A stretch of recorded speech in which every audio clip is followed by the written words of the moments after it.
What's up, family? Welcome to From Broken to Better. I'm your girl, Kina Valele, And I'm Fatai Langi.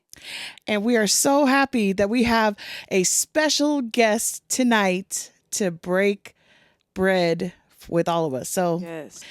Nesi Finau in the building. Yay. What? Wow. What was that? Okay, now you're messing around. Go. Nesi Finau. Finau. Hey, you know what?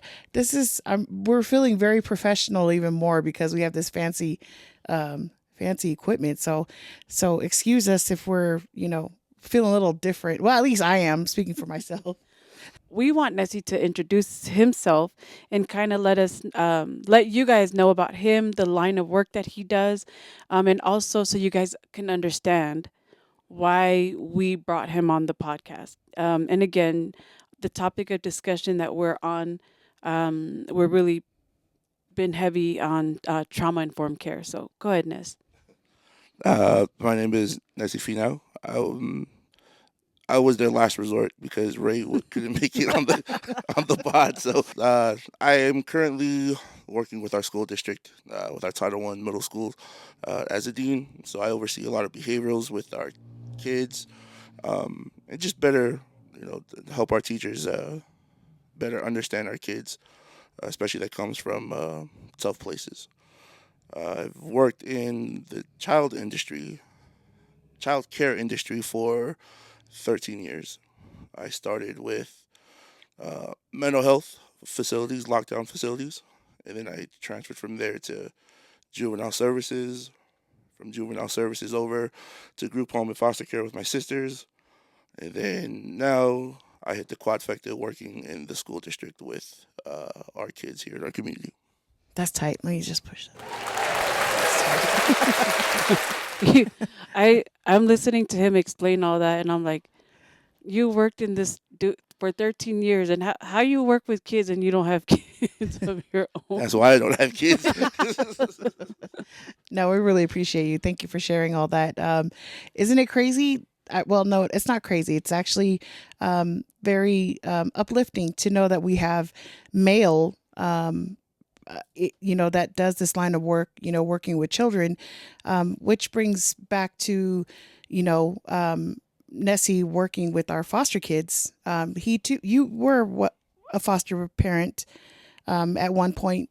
And tell us a little bit about your experience as a foster parent, So we single. opened up a home.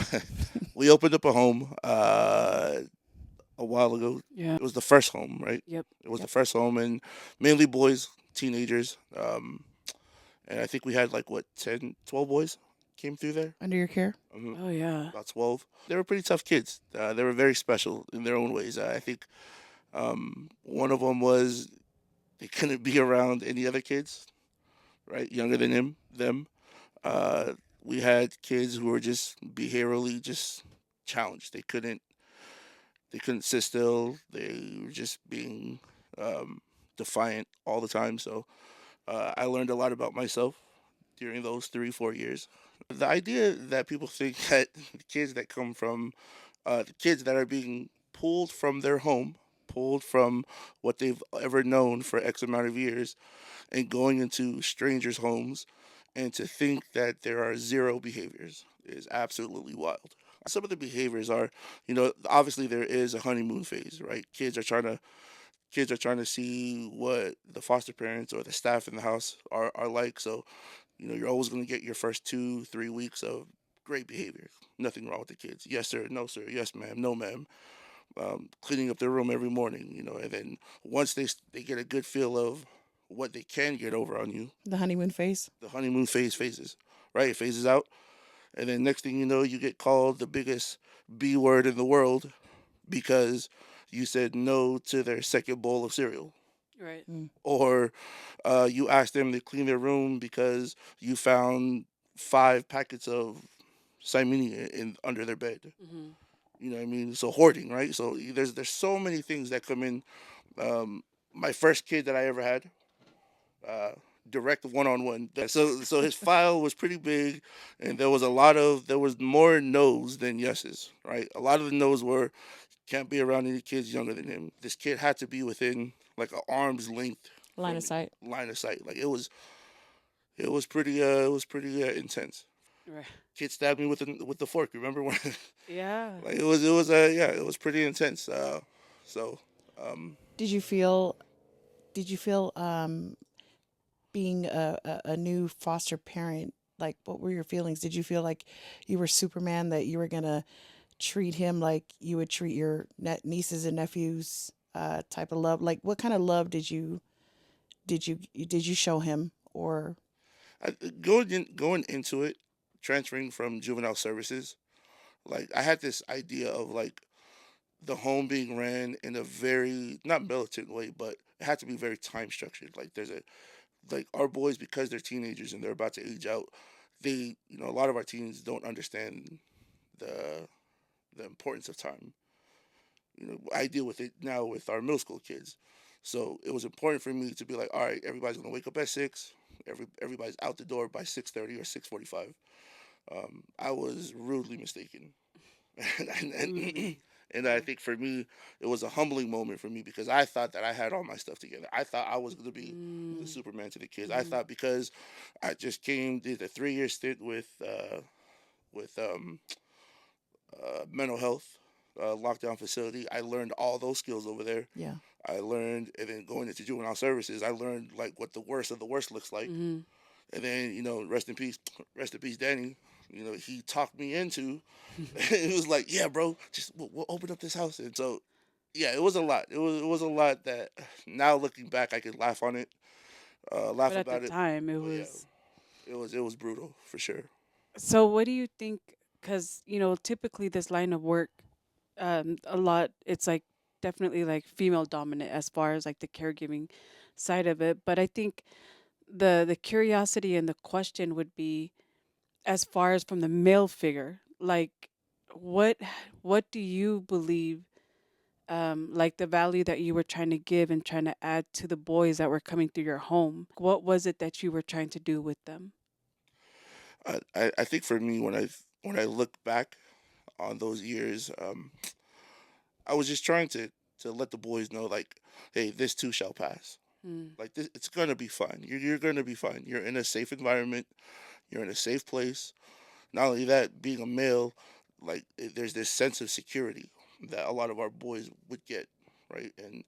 Um, and so I think that was my biggest flex, or that was my biggest advantage, was this idea that these boys had like, oh, it's like, oh, Ness got us. No matter what, we could argue, the boys could fight with me no matter what, but at the end of the day, they understood like, I got your back. You're gonna be fine. We're gonna get through this together, and if we don't, we'll figure something out. was there ever a time that it was a intimate, vulnerable time where the boys did see a soft side of you? I think the most vulnerable, and I hate the word vulnerable. I don't like using the word vulnerable. I think the time where I've spent the most, where I've been effectively communicative with our boys, um, was when our boys would ask me for money to go take a girl out on a date, and I would always refer back to the time when I was growing up with Ty, Mhm. right? And I Mhm. would always, and then so I would, the same thing Ty would used to do with me when I was little growing up. Every payday Ty had, she'd always put me in her black car, the Kia. Nice. Good job. We drive. She was like, she'd always say, "Where do you want to go? You got to pick. You have to pick. Or if we don't pick, but these are the places that you need to choose. These are the places that you feel that you need to look. Always pay. Always sit across. Direct. So these are the things I'm teaching my boys, Mhm. and so I always refer back to. It's like, I was like, I never knew this. I never had biological brothers to peep game off of. The nearest brother to me, first cousin wise, is like 5 years. You know, and so I would always tell my boys, is like, everything that you guys see from me now, I get it from my sisters. Mm. I grew up in a female dominant world, in my world. So I always told the boys, no matter what, the reason why I'm hard on you guys is because my sisters were hard on me, and the last thing I want is for you guys to ever think that the way you guys behave Mhm. is a reflection of you guys, and it's not, because you guys are here now and you guys are better. So now you guys are a reflection of me. Mm. So when I'm coming down hard on these kids, they fully understand. It's not because Ness hates me. It's more of like he told us. It's like, yeah, laugh now, cry later, but this is what's gonna end up happening. And then when it does happen, put my arms out. I was like, what did I tell you? Oh, you were right, Ness. You were right. So fixing ties, Mm. fixing ties. Yeah. That's been a huge. Like the Wow. boys were like, Ness, I don't know how to fix my tie, and I think about Dad, Yeah. Yeah. Danny, right? Yeah. And I'll be like, how did you learn how to do your tie? I was like, man, when I was little, I only asked my dad once. And he would just scratch his head. Because he didn't know how to do a tie. That's because he barely wore a tie. He Yeah, 'cause he barely wore barely a wore a tie. tie. But then I remember, But he. prom. Danny was around. And, Danny helped me pick out my tux. Mhm. Hmm. So, I always refer back to my brother-in-laws, Golo, Ray, Danny. The things that I see from them, how they took me in as a brother-in-law. I'm like, oh, you know what? Let me share this love with these kids Yeah. because they'll probably never see something like that ever again. Right. Even if they leave and forget about us, 3AC. But at some point, they're gonna come to a moment where they're like, oh, I remember this moment. It made me feel good. You don't work in the homes anymore. So then, have you ran into any of the boys that came through your house? Yeah, yeah. I ran into a few. Um, One of them recently when we went Yeah. to go eat. Yeah. Oh, sorry, you Oh were. yeah, yeah. I saw the Yeah. Yeah. picture though. Yeah. Yeah, the kid looked great. He a lot more happier. Before that moment, I saw him a few months before, and the first thing he said to me was like, "Man, Ness, you were right. Everything you said was right." I was like, "What you Mm. mean?" Wow. He was like, "You told me that once I left the house, go to wherever he's at right now, that they were gonna give me hell." Wow. And he's like, and that's exactly what happened. Like I have to leave every morning at 5, and I can't come back until 5 p.m. And I don't have a job, so I don't know what I'm doing. Yeah. Mm. So I look at him, and you almost want to shed a tear for the kid. Yeah. But I look at him, and I was like, but you know what? The fact that you remembered, Yeah. you're better for it now, because now you know that all the teachings that everybody that up to this point that have been that they've taught you, you know that we weren't BSing you. Yeah. You knew that we were genuine, and so that's why every time you saw Kina, or if he saw the biggest hug, Yeah. Mm. I never gave the boys hugs. Right? That's just that's Why not? Why not? I know. that's trauma. that's tongue and trauma right Trauma. there. But if it was always side hugs, right? Yeah. And Right. that's what I learned. I learned side hugs. Yeah. And so when I see our boys, two of them doing well right now. One of them's playing junior college basketball. Oh, nice. One of them's playing junior college basketball. Another one has two jobs. Wow. He's working, has his own apartment. Yeah. Probably makes more money than me. So, You know what's interesting that you were talking about how he said that he has to leave every morning at 5 in the morning. And it's and I feel like sometimes that's where the brokenness is at. When the kids come in, the goal of course is to prepare them Right. for once they turn 18, that their transition into adulthood would be a little bit smoother. The gap that we're missing on it is that we're not keeping the kids accountable enough. the brokenness for our kids, especially in the foster care system, and I see it a lot in the middle school with Hmm. their own biological parents, right? It's short term. It's short term memory, right? They only see Mm. what's in front of them, and we've experienced it plenty of times, right? Yeah. And the hardest part for me dealing with teenagers only was that I got them at their worst because their worst is at 15 years old, right? Mm. 15, 16. Mm. The worst, even 17, right? Because just like how we're saying, the jigsaw shows that this kid is physically Mhm. 17 years old, Hmm. but he operates on a 10-year-old, Right. right? Because of everything that this kid has been through. He doesn't even know he doesn't know how to enjoy being a child because he spent the last 7 years fight or flight. Yeah. And so now our job is a lot harder because instead of my way is like Uncle Sam doesn't care. Uncle Sam don't give a dang Right. Mhm. whether you're whether you operate on a 10-year-old level. When you turn 18, Yeah. you owe. We're equal. Yeah. Yeah, We're we are the same yep. now. We are We're the the same. same. And so the hardest part for me working with these teens was I could be as patient as I want with them, Mm-hmm. but the moment that turnaround comes, where oh hey, now you have a independent living Yeah. social worker that you have to meet 2 times a week, Oh the man, pressure yeah. is on, Oh, right? yeah. And then now it's like, man, this I'm just trying to pass my finals. I was like, yeah, bro, I get it. Mm-hmm. It's like, but this is what I've been trying to tell you 2 years ago. Yeah. Right. This is gonna happen, Yeah. and look where you're at. You're stressing now. Right. It's like, but don't be stressing at me. I'm here to help you. Yeah. Don't cuss your don't cuss your worker out. Right. They're trying to help you. So, but because they're so short term, and a lot of them Yeah. we've dealt with, a lot of them because they've been in the foster care system for so long, they believe, oh, I'll be here forever. Yeah. Right.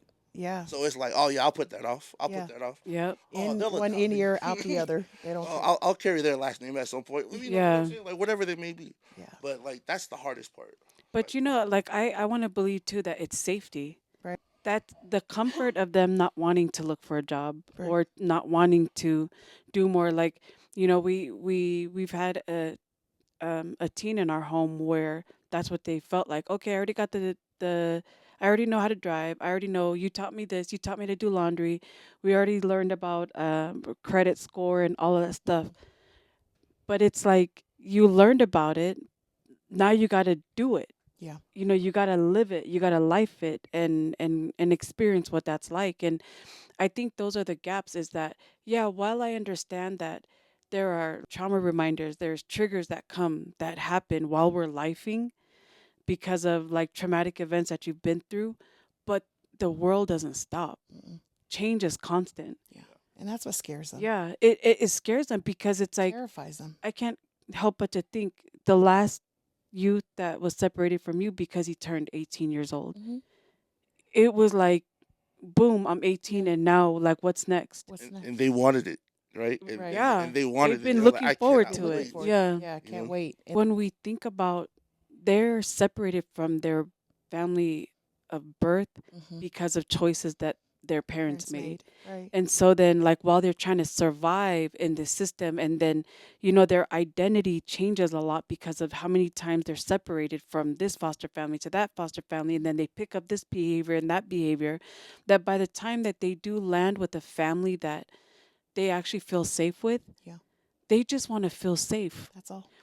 And it reminds me like at the time we had a little kid that joined our family when he was 8 years old. Like he graduated adopted already, but I'll never forget when we sat down with him and Chaba and we were like, I was asking them all, what do you want to be when you grow up?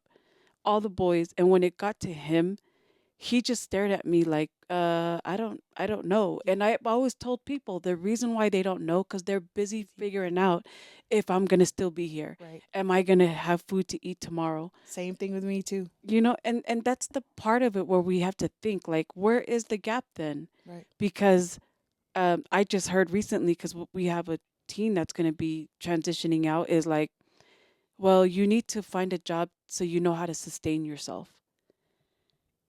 Where has the time been for him to heal? Mm-hmm.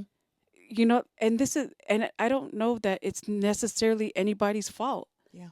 because, you know, at one point we were called glorified babysitters. Oh, that's so true. You know what I mean? well, they have to want that for the kid. Like who want? Like the parents has to want to create this space of safetyness, right? Even if they like the parents had like right, Ty has 3 boys, right, Mhm. 4 boys, and the more kids that come into their home, Ty and Ray has to make up in their mind, all right, this is where we're at. We've identified that this kid is out right. We learn in our training. Yeah. He's an outward Mm. conflict person. He wears his heart on his sleeve. Yeah. Mhm. Everything is like, oh, f you, f Yeah. this, f that. Oh, okay, so now we have to support him by creating a safe space by allowing him to do X, Y, and Z Right. versus internal conflict, right? Mm. The people, like you said, like the people who are they carry everything internally. Mhm. It's like, all right, well, here's the best way we could support and create a safe That space. stuff For used to this scare me, man. kid. Yeah, The internals. Mhm. Yeah. And I'm grateful that I was able to overcome that. But man, that scared me. And I don't even know if that was trauma or culture or whatever it is, the Yeah. taboo type of stuff. It's like, what if I'm epic? like for the because there's a lot of foster parents who don't want to do that. Right. True. They're just like, Yeah. oh no, it's my way. This is the house rule. This is what for everybody gets this treatment. Yeah. Yeah. Across the Yeah, board. and I learned that the hard way because I thought my way could fix all ways. Mhm. I thought my fixing was for all types of behaviors, but then it was a rude awakening. Right. So then I had to go back into the lab and really recalibrate my thinking to be like, oh, okay, So you can't treat. So then you're how I'm Back understanding to is that that you can't question. you Yeah. can't treat them all the same. can't They're all different. can't we Their be, behaviors are different. being in this industry with childcare, you have to wear so many hats as a foster parent Mhm. because you're a foster parent. You gotta adapt. Then you have to be the uncle. Hmm. You have to Mhm. be the cool friend. You Hmm. have to be The the therapist. therapist. Yeah, right. Yeah. You have to be the brother, the older brother, the older Yep. sister to them. Yeah. You know what I'm saying? Like, and then that translate. But then again, you have to have that heart to do it. You have Mhm. to, you Hmm. have to be what the light to be like, I'm willing to take this on. There's a lot of foster parents out there who just like, all right, these are my rules and this is set. Yeah. Yeah. So then me as a coach, that when I come in and I'm just like, yeah, this might be a little tough. we, Just give me 2 months with yeah, them and they'll be fine. yeah, right. They were like, That's oh They'll no, no, and arrive. that's no. why well, that's why we said mom couldn't be a foster parent. Yeah, mom, woo, we be putting money on mom's books Hey. right now. Rest in peace. Well, We would have Mom. we would have Yeah. rock paper scissors to see who would have took the bid. But but that's and it's nothing wrong to mom and even like right. the old school mentality of like parenting and oftentimes when I used to talk to mom and she was like you guys turned out fine. You All it guys are too was. soft. That's what it was. I think this is a good segue to this question. What because we're talking about trauma, right? Mm.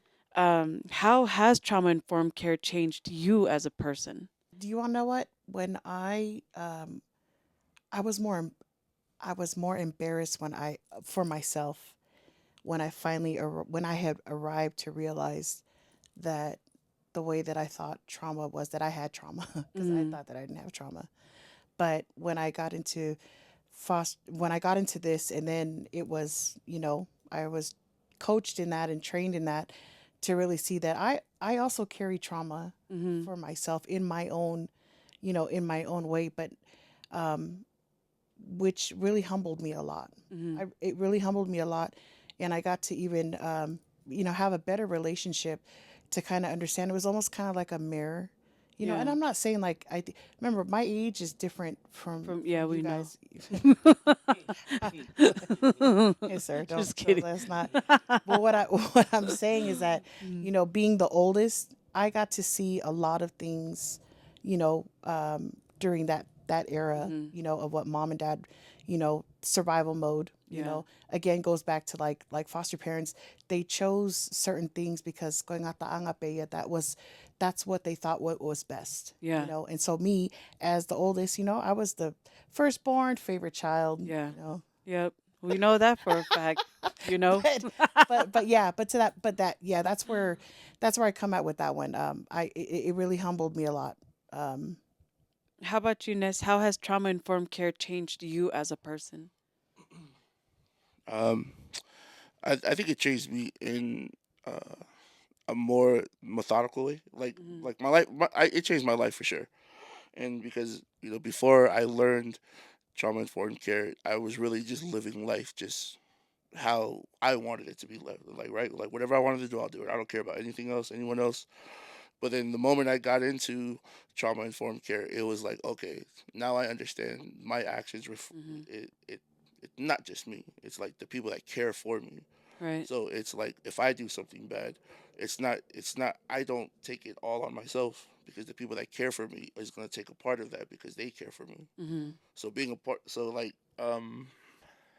I always think of it really taught me a bit more about myself as far as fight or flight, Yeah. right? Like because at first it True. was like when we were little, when I was little, Ty would yell at me, that's my fight or flight, and my like when I would look back at it, I understood my fight or flight is when I feel hot. Like I'm just Hmm. like Your body burning is up. telling My you. blood Yeah. is, and then so like at that moment, it's like I can't deal with this high pitched screaming. So what am I gonna do next? Right? And then my actual what is it? my natural state would just be punch something, Mm-hmm. right? And so when I learned trauma informed care, and I learned that like fight or flight, your brain switches into this mode of like this is where you're at when you're at your most tense. Yeah. Mm-hmm. When you're at your absolute most tense, this is how you react, and this is how you act. This is how people react to how you act, Mm-hmm. and then we get the disc assessment, right? Yeah. Like all that just fits in, but Yeah. it changed my life for the better, for me to be more methodical in the way that I move, Mm-hmm. the people who I keep around me, the company that's around my company, you know what Yeah. I Right. mean? And so it made me a better person for sure. Yeah. I mean, trauma informed care for me, it's it's changed my life so much so because with my mental health diagnosis, I did like a lot of the things that I dealt with. I never spoke about it because I didn't know if it was a thing. Mm. I didn't know if you can talk about it. Like Right. anxiety. I Right. have anxiety. You don't talk about it because you don't want to be made fun of. Trauma informed care, it changed my life so much so because of the trauma that I experienced growing up as a child. Like seeing, like hearing like mom and dad, the arguments. How I would hear it, I never saw the physical, like back and forth, but I heard it. And then like you hear it, and then when mom comes out of the room, dad comes out of the room, like Just the hearing it, yeah. it just triggers. And I mean even to the The like yes. like all the See, like like all I'm that. even feeling, I'm like that made me feel a certain type of way. And then even like when dad, like how he would clear his throat, Mm-hmm. because Ray does Yeah, that. Ray So does it. yeah, It reminds me so much of that. it Yeah. sounds like dad, and then like, but the clearing of the throat was a trigger for me because usually the times I remember when he was clearing his throat Mm. was when he was like heated, mad, or Yeah. upset. How it's really changed my life, it's created a lot of awareness and mindfulness. Awareness and mindfulness has been a game changer, especially for the line of work that we do. If God didn't give me that gift, I don't think the adoption with Ryder would have been possible, in flat out truth. Mm. Because my awareness of understanding what his need is, and what it is that he needs, and for him and my job and Ray and our family, how do we support this young kid to help give him an environment to where he can succeed and to thrive to be the best version of him. So by the time he transitions into adulthood, like I want to say you have the resources and the tools that you need to thrive. Can Because we know trauma informed care, can we argue that even our biological kids we can't discipline all the same? Wow. Like from